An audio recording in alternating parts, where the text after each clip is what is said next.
만약 북한이 핵 사용을 기도한다면 한미동맹의 즉각적, 압도적, 결정적 대응에 직면하게 될 것이며 북한 정권은 종말을 맞게 될 것입니다.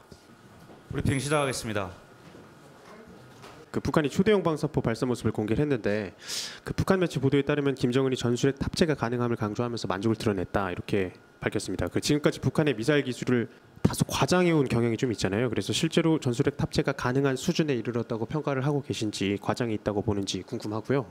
초대형 방사포는 사거리상이 한국 타격용이잖아요. 그래서 국민들이 보시기에 이거 당장 서울에 떨어지면 어떡하나 걱정을 좀 하실 수도 있는데 북한이 전술핵 탑재 초대형 방사포로 공격을 하는 경우에 우리 군은 구체적으로 어떤 절차를 거쳐서 방어를 하게 되는 건지 또 실제로 100% 전부 요격이 가능한 건지 궁금합니다.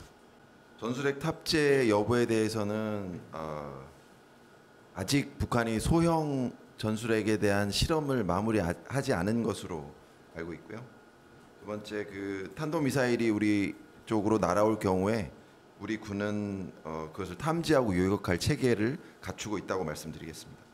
좀 구체적으로 좀 설명을 해주세요. 그래서 어떤 요격 체계에 의해서 어떤 절차를 거쳐서 방어를 하는 건지 그리고 또 100% 요격이 가능한 건지 좀 정확하게 확인을 부탁드립니다. 그것은 지금 제가 가지고 있는 자료가 없어서 확인 후에 말씀드리겠습니다. 북한이 밝힌 바에 따르면 어쨌든 이번 훈련이 최근에 진행된 한미연합훈련의 대응적 성격이라고 보고 있는 것 같은데요. 이번 시험 발사의 의도가 무엇이라고 평가하십니까? 우리 군은 이번 북한의 탄도미사일 발사가 현재 진행 중인 한미연합 현대군 훈련에 대한 무력 시위, 또한 정찰위성 발사 지연에 대한 공격 메우기, 또한 초대형 방사포를 수출하기 위한 성능 시연 등의 복합적인 목적을 가지고 있을 것으로 평가하고 있습니다. 네, 방금 말씀 주신 게 이제 위성 발사 지연이었는데 혹시 사유가 파악되신 게 있습니까? 내부적인 그런 테스트가 종료가 되면 군사정찰 위성을 발사할 것으로 예측하고 있습니다. 아직 그런 준비가 다 완료되지는 않은 것으로 평가하고 있습니다.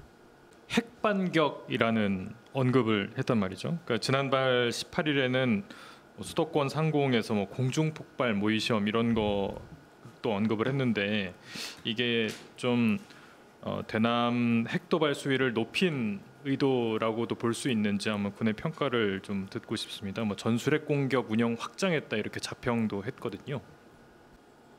그거에 대해서는 한번 담당 부서에 의견을 물어보겠습니다. 북한이 이제 최근에 들어서 거듭 무기의 정확도를 굉장히 좀 강조하는 표현들이 많이 나오고 있습니다. 오늘도 저격 보총의 정확도다 이렇게 얘기를 하는데 우크라이나 전에서도 봤듯이 북한 무기의 그런 정확도라든가 이런 건 좀 많이 알려진 사실인데 왜 이렇게 좀 강조하고 있는지 의도가 뭔지 좀 분석한 게 있으면 설명해 주십시오. 강조를 한다고 하면 그것이 사실일 경우에 강조고 저희는 그것이 과장됐다고 평가하고 있습니다. 사실이 아닌 부분이 많이 있다고 보고 있습니다.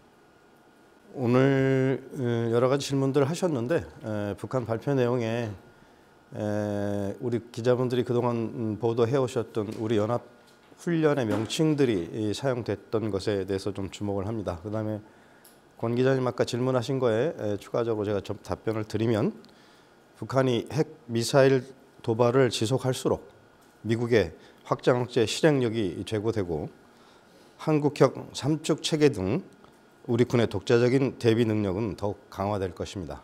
아울러 한미일 3자 협력을 포함한 국제적 안보 협력도 더욱 강화될 것입니다. 만약 북한이 핵 사용을 기도한다면 한미동맹의 즉각적, 압도적, 결정적 대응에 직면하게 될 것이며 북한 정권은 종말을 맞게 될 것입니다. 네, 오늘 브리핑 마치겠습니다.